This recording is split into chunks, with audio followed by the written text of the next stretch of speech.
Salut, salut! J'ai récemment fait une vidéo sur l'importance du sommeil chez les sportifs pour leur santé, pour diminuer les infections, pour améliorer leur performance, le temps de récupération, éviter les blessures. Aujourd'hui, je me rends compte que c'est tout un défi pour les sportifs professionnels, les élites, même les amateurs, d'avoir une qualité de sommeil et même un nombre suffisant de sommeil dans leur semaine, dans leur jour. Pourquoi? Regardez un petit peu notre vie, comment qu'elle se compose. Pour les compétitions, on a à faire face à des compétitions qui peuvent être internationales, des fois ça peut être intercontinental, interrégional, on doit se déplacer, se lever tôt, les compétitions sont des fois le matin, le soir, surtout pour les ultra-trails, on a notre vie de famille à gérer, on a aussi la nature des courses qui rend les choses compliquées, il y a des courses qui commencent très tard le soir puis qui nous font sauter une nuit de sommeil. Tout ça devient un défi vraiment colossal pour les sportifs. Alors pour relever ce défi, j'ai noté 3 options. Alors soit le sportif il vit avec, puis il manque de sommeil, puis il viendra les conséquences qui viennent avec. Soit il met en place des stratégies pour améliorer sa qualité de sommeil, soit il a recours à la pharmacologie, c'est-à-dire des molécules sédatives, des choses qui vont un petit peu le calmer. Il est clair qu'à long terme, ce n'est pas la solution. Aujourd'hui, toutefois, la question qu'on me posait, c'était: est-ce que ça vaudrait la peine de dormir avec un sédatif la nuit d'avant, afin d'être sûr d'avoir suffisamment de sommeil, une bonne nuit de qualité, puis se réveiller reposé, prêt à affronter ce défi extrême? Afin de vous prouver la pertinence de cette question, j'aimerais vous parler un petit peu de l'effet du manque de sommeil engendré par les ultra-trails sur la fatigue mentale et la performance cognitive. La fatigue mentale d'abord, il a été démontré qu'il y avait une augmentation de 80% des chutes, des troubles de l'équilibre, de la coordination. Des personnes rapportent même avoir des formes d'amnésie. Certains disent même avoir du mal à garder les yeux ouverts et sont obligés de faire des siestes partielles durant le parcours. Maintenant, une étude faite par Warburton a constaté que le temps de réaction pour le traitement simple des participants après la course avait diminué de 30%.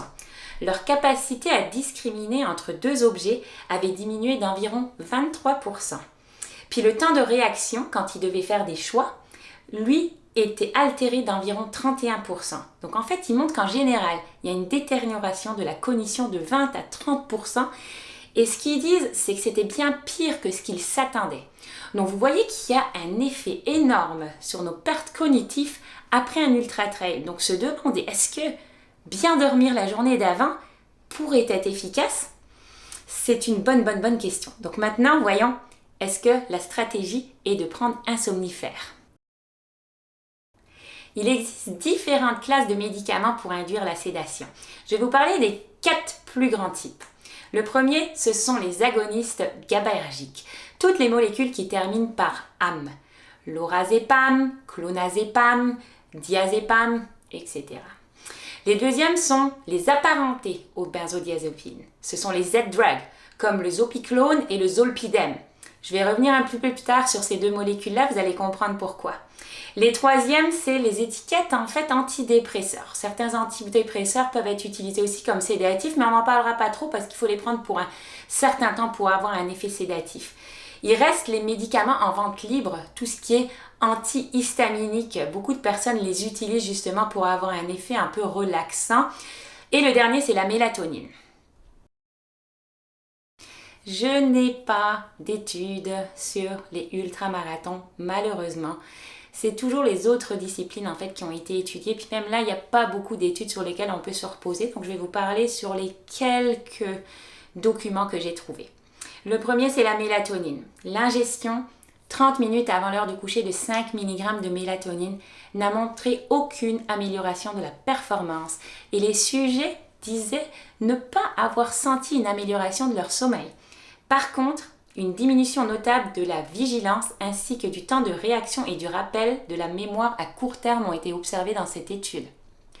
Une autre, c'est l'effet gueule de bois que peut donner en fait le lorazépam, donc ça c'est un benzodiazépine.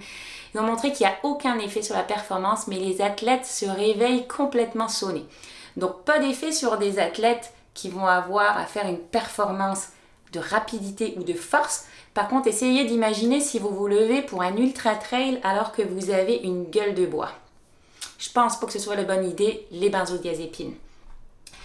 Le zopiclone, par contre, a été montré qu'il n'y avait pas ces effets de type gueule de bois après l'ingestion de cette molécule-là. Zopiclone et zolpidem, je vous montre un schéma maintenant ici. Ce sont deux molécules avec une demi-vie, donc leur temps dans le sang est assez lente. Elles sortent très rapidement du métabolisme. Donc quand on prend ces deux molécules-là, ce sont des molécules qui induisent le sommeil. On entre en sommeil profond très rapidement, même si on altère un petit peu notre qualité de sommeil. Ce sont des molécules avec lesquelles on peut se réveiller totalement sain d'esprit, prêt à affronter une belle journée, à avoir nos capacités cognitives à 100%. On n'a jamais montré dans les études qu'il y avait une amélioration de la performance. Par contre, il n'y a pas cet effet gueule de bois, c'est très intéressant. La conclusion est très simple parce qu'il n'y a pas beaucoup d'études sur le sujet, puis même aucune sur les ultra-trails. Ce qu'on sait aujourd'hui, c'est que la mélatonine ou les benzodiazépines sont une très mauvaise unité à utiliser avant une compétition. Vous allez juste avoir l'effet gueule de bois. Il y aurait l'utilisation du zolpidem et du zopiclone quand c'est pour un usage très pointu comme le jour avant une course qui pourrait être utilisé. On ne montre pas d'effet indésirable de ces molécules-là, elles agissent très rapidement, elles permettent simplement d'induire le sommeil puis de se réveiller avec l'esprit totalement sain.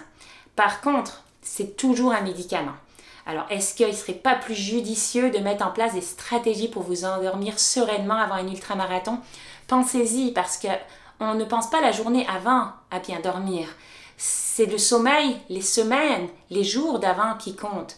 Donc, pensez à bien vous reposer et arriver frais sur la ligne de départ le jour de votre course. Et ne stressez pas si la nuit d'avant, vous avez dormi un petit peu moins que les jours précédemment. Si vous vous êtes bien reposé, je vous jure que les 2 heures de manque de sommeil ou la nuit un petit peu perturbée avant votre compétition n'aura pas un impact significatif sur votre performance.